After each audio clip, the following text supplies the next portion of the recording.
Halo semuanya, kembali lagi di channel pembelajaran ini.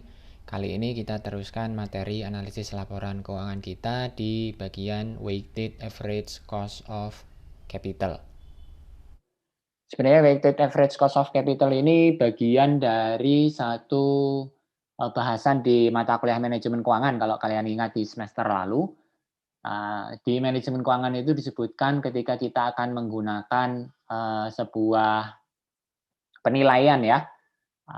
Mungkin tidak sedetail yang di ALK, tetapi di manajemen keuangan itu sudah dibahas kita menggunakan dividen diskon model dan sedikit cash flow. Terus kemudian di sana dibahas discount rate, dan discount rate yang dimaksud di dalam dividen maupun di dalam discounted cash flow ya yang sudah dibahas di manajemen keuangan itu tidak lain dan tidak bukan adalah cost of capital itu ya. Kalau di discounted cash flow kita menggunakan full cost of capital, ada debt dan ada equity. Tetapi kalau di dividen karena unsurnya adalah unsur ekuitas, maka kita akan menggunakan cost of equity. Nah, gitu ya. Itu refresh dari manajemen keuangan dulu. Link materi manajemen keuangan ada di kolom deskripsi di bawah ya, yang membahas tentang WACC. Nah, kemudian di ALK ini diperluas konsepnya atau didetailkan konsepnya, diperdalam konsepnya tentang WACC itu sendiri, dan sebenarnya karena ada kaitannya dengan model valuasi yang digunakan. Kita kan menambah teori ya, materi tentang apa tuh kemarin, abnormal income, residual income, dan juga abnormal operating income. Ya, selain discounted cash flow dan dividen diskon model. Gitu. Ada juga multiple price tapi enggak terkait dengan discount rate ini. Nah, itu hubungannya kemudian dari manajemen keuangan sampai ke analis laporan keuangan. Nah, untuk materi secara umumnya itu kalian bisa lihat di video ya, yang di YouTube saya sudah share di itu Classroom linknya, kalian bisa lihat di sana. Dan kemudian pendalamannya nanti kalian bisa bahas di analis laporan keuangan ini. Berikut nanti ada contoh soal untuk latihan. Itu juga udah di-upload tuh. Nanti atau sekarang barangkali udah ada yang mulai mengerjakan sambil dengerin ini ya, opening ini silakan dikerjain, nanti dibahas bersama gitu. Nah, untuk di analisa laporan keuangan ini, saya ingin memulai diskusi WACC ini dari ini ya, kita kemarin udah belajar tentang valuation model. Terus kemudian kita bangun estimasi dan asumsi ya. Ada source of value-nya sendiri, kan gitu ya kemarin ya. Terus kemudian ada terminal value-nya, ada growth-nya. Nah, ini asumsi-asumsi yang kita kembangkan atau kita apa tuh namanya buat di dalam model valuasi. Dan tidak lupa satu lagi, ketika kita ngomongin sebuah valuation model, ini kan konsep dasarnya adalah present value. Ya, PV.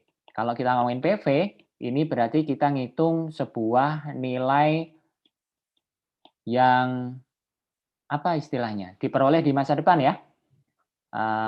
Yang kemudian dihitung di titik sekarang. Nah, penghitungan di titik sekarang inilah yang kemudian membutuhkan sebuah discount rate atau tingkat diskon. Nah, tingkat diskon ini ya kemudian yang kita sebut sebagai cost of capital. Gitu. Tetapi sebagaimana yang lain ya, kita mengasumsikan terminal value, kita mengasumsikan growth, itu kan dasarnya adalah sebuah perkiraan atau estimasi. Nah, namanya estimasi ya, the best prediction that we can produce ya, that we can calculate gitu. Berapa tepatnya, berapa yang benar ya? Ya tidak ada yang tahu ya. Karena ya estimasi tidak ada yang tahu begitu. Nah, terus bagaimana cara kita mengestimasi atau menghitung cost of capital? Nah, itu yang kemudian dipelajari di sini. Nah, kita ke konsep dulu. Konsep di dalam cost of capital ini sebenarnya kalau kita berinvestasi gitu ya, kita punya uang, kita punya modal, kita punya sumber daya finansial, terus kemudian kita ingin berinvestasi gitu ya, menginvestasikan uang kita tadi atau modal kita tadi itu ya. Itu sebenarnya kita secara tidak langsung memainkan sebuah game probabilitas gitu, probability game, permainan kemungkinan keterjadian gitu. Jadi investasi kita itu, ya namanya juga investasi, itu bisa menghasilkan return, bisa menghasilkan imbal hasil, ya keuntungan yang bermacam-macam, kan gitu ya. Range of possible outcomes, bisa jadi untung, kan gitu ya. Bisa jadi rugi. Namanya investasi kan gini, nggak bisa kita kemudian minta untung terus. Atau kemudian kita investasi tapi rugi terus itu kayaknya juga enggak gitu. Jadi ada untung ada rugi. Dan untung ada rugi ini juga ada probabilitasnya gitu ya. Kalau untung 10% itu probabilitasnya berapa? Untung 15% itu probabilitasnya berapa? Dan seterusnya. Rugi juga begitu. Ada probabilitasnya masing-masing gitu. Nah, di sini berarti kita mempunyai sebuah ini ya tingkat kemungkinan keterjadian. Nah, ini yang kemudian kita harus analisis gitu. Seberapa besar kemungkinan keterjadian kita misalnya untung 10%. Seberapa probabilitas keterjadian misalnya kita untung misalnya cuma 5%. Atau bahkan seberapa probabilitas kita dalam investasi ya maksudnya itu rugi gitu. Nah, itulah yang kemudian disebut sebagai risiko investasi. Nah, itu bisa dihitung tuh. Gitu. Berdasarkan tentu apa tuh namanya? Historical data ya. Berdasarkan data-data historis investasi tersebut di masa yang lalu. Kalau ditanya apakah hanya itu? Ya sebenarnya itu salah satu modal besarnya gitu atau salah satu asumsi besarnya dan kemudian kita lihat prospek dari bisnis atau investasi itu ke depan. Tetapi yang ingin saya highlight atau ingin saya katakan bahwa historical data itu menjadi basis yang penting tetapi tidak yang terpenting. Artinya kita tidak bisa mengforecast atau kita tidak bisa menghitung probability of return ketika historical datanya itu kita nggak dapat. Tapi pun dapat gitu ya, belum tentu kemudian kita bisa memprediksi dengan akurat. Nah itu kuncinya di situ. Gitu. Nah, kenapa seperti itu? Karena sebenarnya kenapa kita perlu menghitung kemungkinan keterjadian itu? Sebenarnya pada prinsipnya ya atau pada dasarnya manusia itu ya, dalam hal ini berarti investor ya, itu tuh risk averse gitu ya, cenderung menjadi penghindar resiko. Jadi kalau ada resiko itu kalau bisa dihindari, itu nature-nya begitu, naturalnya begitu gitu ya, default-nya begitu. Nah, karena mereka risk averse, menghindari resiko, tetapi mereka mau investasi, maka kemudian kan kalau investasi, ya itu tadi ada kemungkinan keterjadian entah untung entah rugi kan gitu. Nah, maka kemudian mereka harus menghitung, mereka harus deal ya dengan seberapa besar kira-kira si investor ini mau menerima resiko investasi yang tersedia atau yang mereka bisa pilih gitu.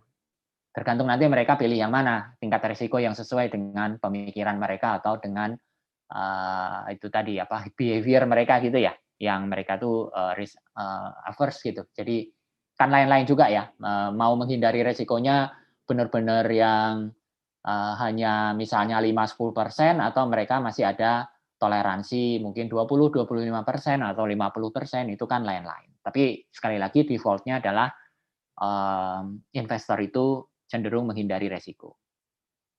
Nah, ketika ada pilihan investasi dengan berbagai macam tingkat risiko yang ada itu, gitu ya. Ketika investor sudah memilih satu risiko atau satu investasi, gitu ya. tentu mereka mengharapkan atau menginginkan ya dikompensasi sebesar risiko yang sudah mereka terima. Nah, ini yang kita pelajari di manajemen keuangan ya, risk and return. Jadi semakin tinggi risiko, maka return juga yang ingin didapatkan semakin tinggi harusnya.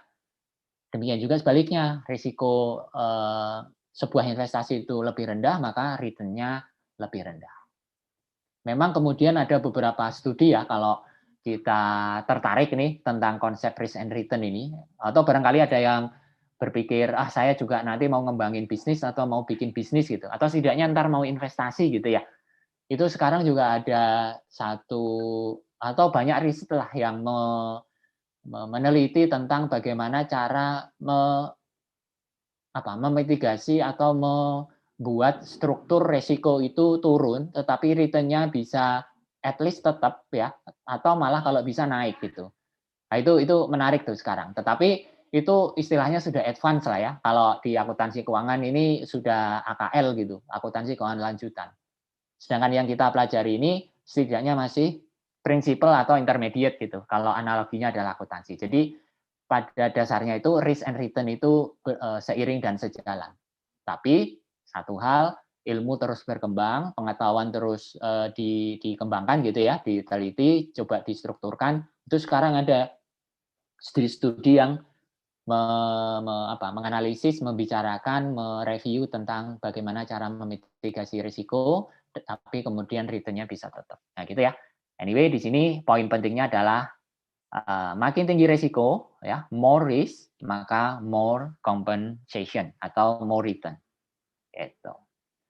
Nah, terus kemudian dari macam-macam basic konsep ini, maka kemudian bagaimana kita menghitung sebuah return dari risiko yang ada.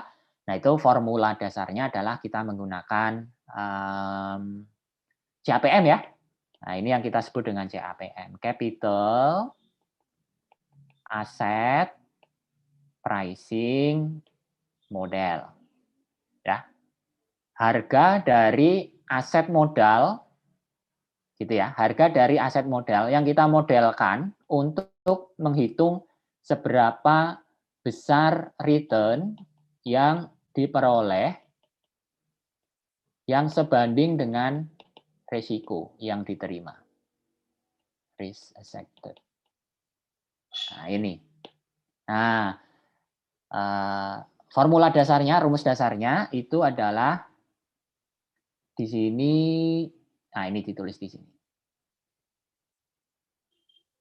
Time value of money dari sebuah risk-free rate ditambah dengan premium for any risk taken. Jadi kalau kita investasi, itu ada satu basic atau satu dasar ya, titik nolnya gitu. Itu yang disebut dengan risk-free rate. Risk-free ini apa? Risk-free ini adalah tingkat investasi di mana ada return yang diperoleh, tapi risikonya nol. Itu. Secara hipotetikal ya, secara teori ya, ini didefinisikan sebagai ini. Jadi ketika kita investasi mendapatkan return tetap tapi risikonya nol. Nah, dari mana kita mendapatkan atau kita memperoleh investasi yang risikonya nol ini? Nah, di teori kita kemudian kenal yang namanya government bond, ya, obligasi pemerintah. Jadi kalau kita investor nih, saya mau investasi nih, saya punya uang nggak banyak sih, tapi saya coba mau belajar investasi gitu. Nah, kalau orang belajar itu kan umumnya jangan dulu yang bahaya-bahaya gitu ya. Kalau kita belajar naik sepeda, kita belajar renang, belajar nyetir mobil misalnya, itu kan hati-hatinya itu sangat-sangat ini ya, tingkat kehati-hatiannya itu sangat tinggi gitu. Jadi sebisa mungkin risikonya serendah mungkin kan gitu ya. Nah, kalau di investasi juga sama, analogi itu kita bisa terapkan dengan, oh ya sudah saya mau investasi tetapi risikonya yang seminimal mungkin. Nah, itu bisa dilakukan dengan membeli obligasi pemerintah ini. Gitu. Di sini kalau di Indonesia ada macam-macam ya. Ada obligasi retail, ada suku retail, ada apa tuh namanya kemarin obligasi hijau ya, green bond, ya gitu-gitu. Banyaklah, ini opsi yang kita bisa, eksekusi gitu ya, kita bisa ambil untuk berinvestasi, dapat return, tapi bebas resiko. Kenapa bebas resiko? Anggapannya, dalam teori ya, government itu tidak pernah tidak bayar, ini tadi, kupon dan, prinsipal ya, dari obligasi yang pemerintah terbitkan. Selama pemerintah itu masih bisa menarik pajak dari rakyat. Jadi, bahasa sederhananya selama negara itu masih, berdiri gitu ya, masih ada pemerintah yang sah, masih ada government yang, punya wewenang untuk memungut pajak, Tax levy istilahnya, maka pemerintah itu secara teori tidak bangkrut. Kalau pemerintah tidak bangkrut, maka government bond yang dikeluarkan itu sebenarnya adalah investasi yang bebas resiko. Gitu. Nah, ini nanti dihitung yield-nya ya, yield dari obligasi pemerintah. Nah, inilah representasi dari investasi yang risk free. Gitu. dalam konteks ini utang pemerintah itu dijadikan acuan referensi, benchmark, investasi, dan risiko investasi di suatu negara. Apa tuh benchmark? Nah, benchmark itu acuan gitu ya, referensi dasar.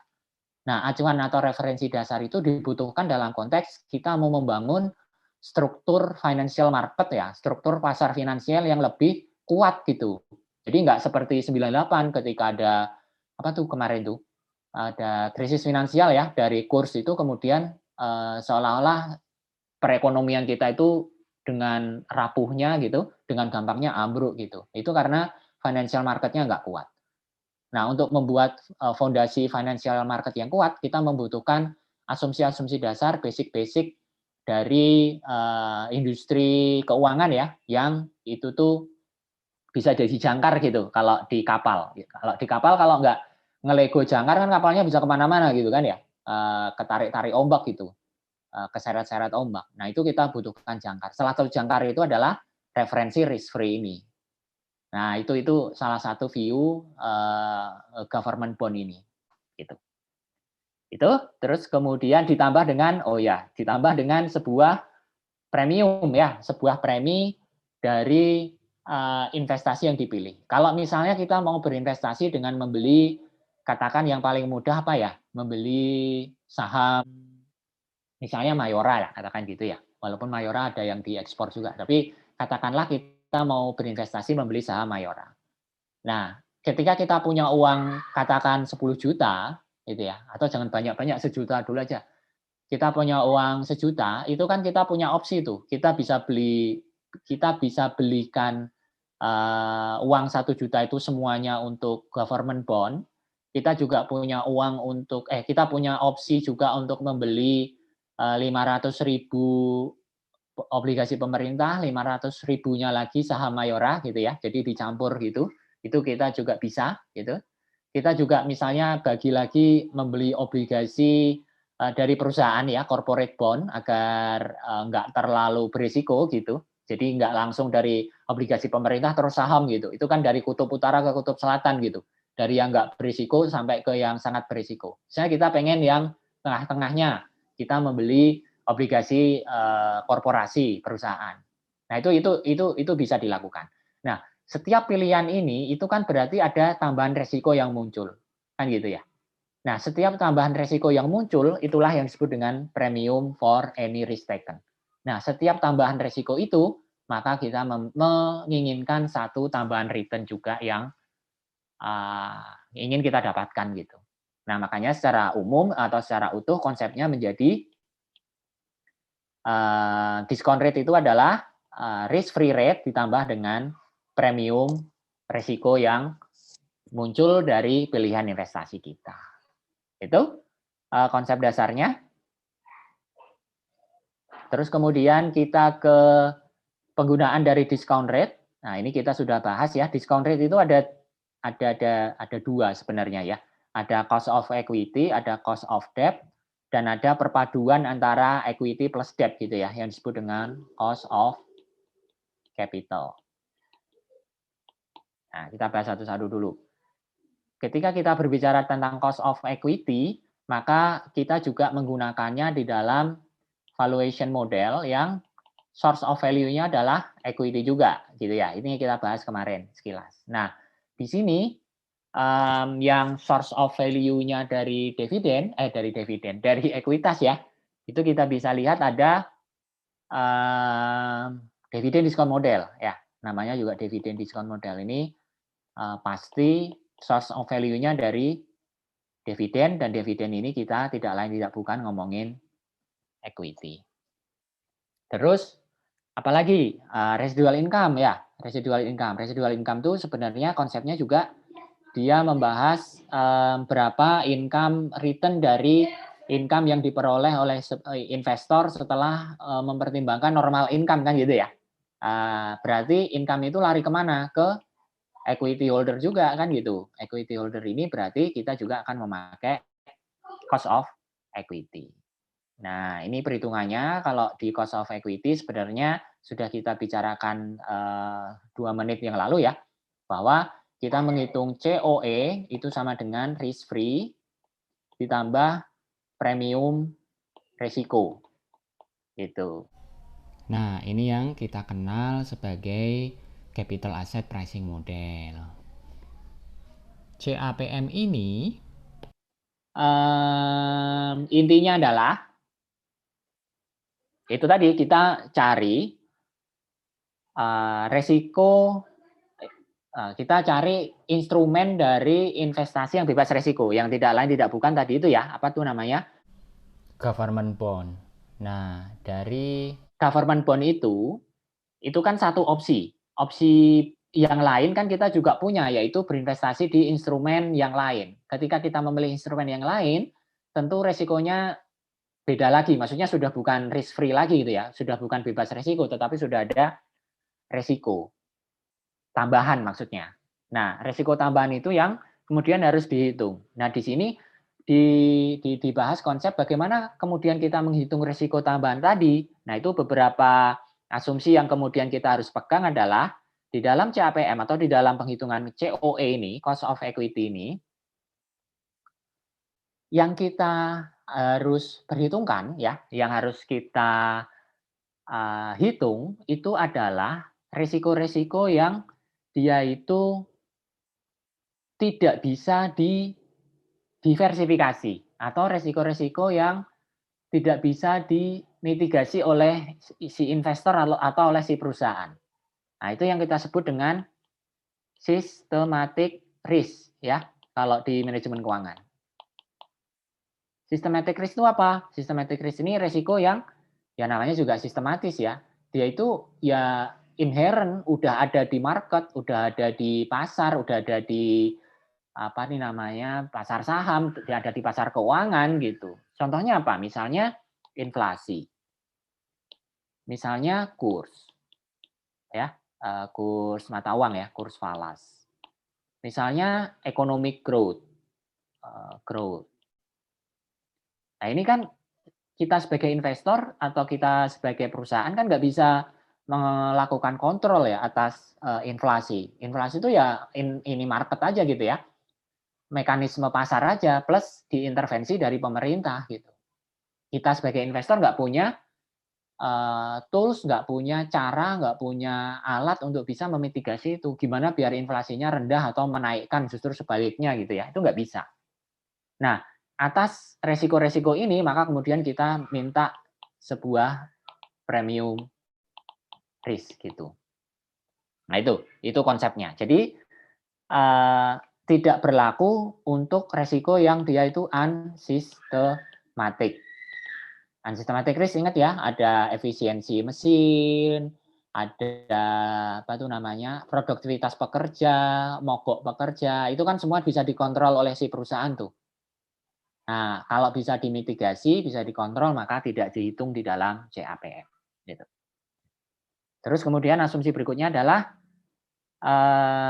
return itu terdistribusi normal. Apa maksudnya return itu terdistribusi normal? Apa maksudnya terdistribusi normal? Di sini yang dimaksudkan adalah cost of capital itu dibentuk dari mekanisme yang ada di pasar gitu ya, di market price. Jadi ada permintaan dan penawaran atas modal, atas faktor capital, dan itu kemudian membentuk harga baik cost of debt maupun cost of equity. Nah, tentu ini juga akan tercapai ketika pasar itu sendiri efisien, begitu ya. Tidak ada invisible hand yang kemudian bisa mencampuri mekanisme dari pasar. Gitu. Itu asumsi juga yang dipegang oleh CAPM. Gitu. Nah, oke. Terus kemudian bagaimana menghitung resiko premium dari resiko? Nah, ini kemudian kita hitung dengan sebuah konsep yang namanya beta, ya. Beta ini saya langsung ini bahasa sederhananya ya, itu volatilitas dari return instrumen investasi kita, ya, investment A misalnya dibandingkan dengan return dari investasi keseluruhan di market atau di pasar. Jadi misalnya kita tadi beli saham Mayora ya. Nah, itu misalnya kita dapat return 10% itu. Nah, di saat yang sama return dari IHSG itu juga misalnya naik berapa? Katakan 20% gitu ya. Maka kita bisa menghitung beta itu adalah ya volatilitas saham Mayora dibandingkan dengan kenaikan harga IHSG gitu. Sama dengan 10 dibagi 20%. Sama dengan 0,5. Nah, inilah nilai dari beta. Nah, kalau dibalik juga sama ya. Misalnya katakanlah di sini Unilever itu 20%. Oke, 40%. IHSG-nya tetap 20%. Maka beta dari Unilever sama dengan 40% dibagi 20%. Sama dengan 2. Makin tinggi beta, makin tinggi risiko. Nah, ya, makin tinggi risiko, makin tinggi return. Nah, ini pola korelasi di antara volatilitas yang diwakili dengan beta dan return. Itu ya, untuk menghitung premium. Maka kemudian kita terjemahkan dalam konsep CAPM, ya. Kita masukkan unsur beta, jadi di sini berarti menghitung COE sama dengan risk free ditambah, tadi kan market risk premium aja ya. Nah, ini kemudian kita kalikan lagi dengan beta. Gitu. Nah, inilah kemudian formula CAPM. Gitu. Nah, ini yang ini di sini ya, diterangkan di bawahnya. Nah, itu tentang cost of equity yang umumnya kita bisa pakai CAPM. Sebenarnya ada juga alternatif ya, atau opsi kita gunakan dividen diskon model juga bisa sih. Tapi ini perspektifnya adalah internal ya. Ini internal dari perusahaan gitu maksudnya. Kalau CAPM ini perspektifnya eksternal. Jadi lebih luas, lebih lengkap, lebih komprehensif. Nah, itu COE. Terus kemudian kita bahas COD ya, cost of debt. COD ini ada ya, perhitungannya ada, angkanya ada, tetapi kalau kalian lihat di valuation model itu tidak ada model valuasi yang dia itu memakai discount rate hanya COD aja gitu. Kalau COE aja ada. Kalau WACC gabungan ada. Tetapi kalau COD doang itu nggak ada. Nah, kenapa begitu? Ya, kenapa kita tidak digunakan dalam analisis? Karena satu, perusahaan itu memperoleh value ya, value yang kita hitung ini itu berdasarkan kinerja operasionalnya, ya, memproduksi barang, menjual jasa, eee, mendapatkan revenue, gitu-gitu ya. Itu, kegiatan operasionalnya. Dari situlah kemudian kita hitung berapa value-nya. Ingat ya, di dalam valuation model itu sebenarnya apapun, apapun model kita, sebenarnya kan kita memprediksi atau kita mem-forecast ya, sebuah nilai dari perusahaan yang sebenarnya itu turunan dari sales-nya, dari kinerja penjualannya, revenue-nya gitu. Nah, value itu tidak didapatkan hanya dari financing-nya atau dari hutangnya gitu. Hutang itu sebagai bagian dari leverage ya untuk menaikkan kinerja dari sales, tapi bukan dari hutangnya itu sendiri. Hutang itu sendiri tidak bisa apa istilahnya, tidak bisa men-generate value, tidak bisa menghasilkan value, gitu. Dia hanya bisa dijadikan leverage faktor, faktor pengungkit untuk bisa membuat kinerja sales atau revenue itu naik lebih tinggi lagi jika dibandingkan hanya dengan ekuitas. Nah, gitu ya. Maka kemudian cost of debt. Nah, financing ini kan berarti debt ya. Debt ini ada cost-nya. Nah, cost-nya ini tidak kita pakai di dalam valuation model. Gitu. Nah, ini net financing itu tidak mengurangi atau juga tidak menambah value. Intinya itu. Nah, oke, terus kemudian cost of capital. Yang ketiga ya. Ini satu, ini dua, ini tiga. Cost of capital ini kita gabungkan antara cost of debt dan cost of equity. Ini tadi. Ya. Kita gunakan dalam model valuasi yang dia itu pakai aset perspektif gitu. Apa aja yang kita pelajari? Ada discounted cash flow dan kemudian ada abnormal operating. Ya, itu memakai aset perspektif, maka kemudian kita discount rate-nya memakai WACC. WACC gimana sih cara ngitungnya? WACC itu cara ngitungnya adalah nih. Hitung semua net debt. Ingat, kalau kita menghitung net debt ini berarti kita hanya menghitung yang interest bearing ya. Nanti dilihat tuh di Kimia Farma misalnya debt-nya yang interest bearing apa saja. Yang nggak ada interest bearing-nya ya, non interest bearing berarti tidak masuk dalam komponen net debt. Gitu. Terus dibagi dengan debt plus equity ya, totalnya. Dikalikan dengan 1 minus tax rate. Ingat ya, ini asumsinya ada interest tax shield. Ya, jadi seolah-olah ketika kita berhutang maka kita karena hutang itu membayar bunga, bunga itu mengurangi dari taxable income, maka seolah-olah membayar pajaknya lebih kecil. Jika dibandingkan dengan apa? Jika dibandingkan misalnya dengan berhutang lebih sedikit atau bahkan tidak berhutang sama sekali. Nah, itu yang disebut dengan interest tax shield. Nah, ini harus dinetralkan nih, harus dinetralkan. Karena harus dinetralkan itu, maka kemudian kita kalikan 1 minus tax rate di sini, di perhitungan WACC. Gitu ya. Kemudian dikalikan cost of debt. Nah, konsep cost of debt ini juga hati-hati ya. Cost of debt ini nanti juga berlaku di cost of equity. Sebisa mungkin cari market value-nya. Nah, ini garis bawah ini. Kalau tidak ada market value, baru boleh menggunakan atau bisa menggunakan book value.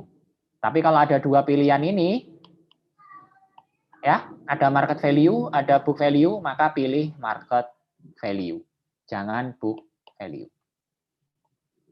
Itu konsepnya. Oke. Nah, ini bagian dari debt. Nah, bagian dari equity-nya gimana? Ya, kita tambah dulu ya. Bagian dari equity-nya berarti ada cost of equity. Ya, ini diperoleh dari tergantung kalau eksternal pakai CAPM tadi, kalau internal pakai dividen diskon model bisa kita kalikan dengan proporsi equity ya. Berarti di sini ada net equity dibagi debt plus equity. Nah, tapi ingat di sini tidak dikalikan 1 minus tax. Kenapa? Karena equity ini kan berarti dia ininya apa ya? Turunannya adalah dividen kan gitu ya. Dividen. Dividen ini bukan berarti dia bebas pajak ya, tetap ada pajak dividen itu final ini berapa 20%, tapi sekarang di KUP atau di ini ya penanganan pemulihan ekonomi nasional kayaknya dibebaskan nih, tapi defaultnya itu ada pajaknya. Nah pajak ini tetap ada, tetapi yang bayar adalah investor ya atau equity holder, bukan perusahaan. Jadi tidak dikalikan 1 minus tax di sini. Yang dimasukkan di sini adalah pajak yang dibayar oleh perusahaan. Kalau kita ngomongin ini tadi ya, tax rate di sini, ini kan pajaknya dibayarkan oleh perusahaan ya, dibayar perusahaan. Jadi kita harus perhitungkan. Tapi kalau yang di sini, ini pajak dividennya yang bayar investor. Jadi tidak diperhitungkan. Jadi di sini nih, kita tambahkan semua, ini komponen debt, ini komponen ekuitas. Tuh, maka jadilah BACC. Itu terus kemudian satu lagi apa ya? Nah, ini BACC ini sebenarnya susah ya untuk diestimasikan dengan tepat karena setiap hari ya day to day business activities ini berubah, resikonya juga berubah. Kalau resiko berubah, maka return-nya juga berubah gitu. Jadi sebenarnya kalau mau dihitung tuh harian, tetapi sulit gitu ya, susah. Maka kemudian kita kalau di manajemen keuangan ya, kita hitung yang namanya divisional WACC kan gitu ya. Coba dibuka lagi note-nya, catatannya. Nah, kemudian bagaimana ini diterapkan atau bagaimana ini diimplementasikan nanti dalam metode valuasi kita, nanti dibuat saja sensitivitas ya. Misalnya nanti ditemukan atau dihitung WACC-nya adalah 10%, maka kemudian coba buat analisis sensitivitasnya. Kalau naik 1% ya, berarti jadi 11% WACC-nya, itu value-nya berapa? Kalau misalnya turun 1% menjadi 9%, itu value-nya berapa gitu. Nanti dari sini investor akan tahu bahwa naik turunnya WACC sebesar 1% akan berpengaruh terhadap value seberapa besar. Oke, itu summary dari WACC, walaupun summary tapi kayaknya panjang ya, nggak apa-apa untuk merefresh dan untuk mendetailkan lagi pemahaman kita tentang WACC. Kalau masih ada diskusi dan pertanyaan, silahkan post di kolom komen di bawah. Terima kasih.